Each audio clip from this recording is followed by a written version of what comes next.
সরস্বতী পুজোর দিন পরার জন্য এই যে আমার মা সরস্বতীর এই জামাটা কিনেছিলাম, কারণ বলা হয় সরস্বতী পুজোর দিন হলুদ রঙের জামা কাপড় পরতে হয়। আর আমার গোপু সোনাদের এই যে হলুদ রঙের ধুতি পাঞ্জাবি পরেছি, বোঝা যাচ্ছে না কিন্তু এটা ধুতি পাঞ্জাবি। আর বাবা মেয়ে মিলে ঠাকুরের জোগাড়ে লেগে পড়েছে, যেহেতু আমি এই দিকটা করছি কারণ দেরি হয়ে যাবে, 12:30টার পর লেগেছে। আমি 2 তারিখের ডেটে সরস্বতী পুজো করেছিলাম, তো আমি খিচুড়ি বসিয়ে দিয়েছি সব রকম সবজি দিয়ে।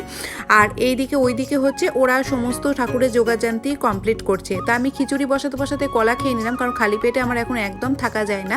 তারপর হচ্ছে ফল খেয়ে বলে অঞ্জলি দেওয়া যায়, ওই জন্য আমি তারপর অঞ্জলি দিলাম আমরা 3 জন মিলে। ওরা বাবা মেয়ে কিন্তু উপসী ছিল।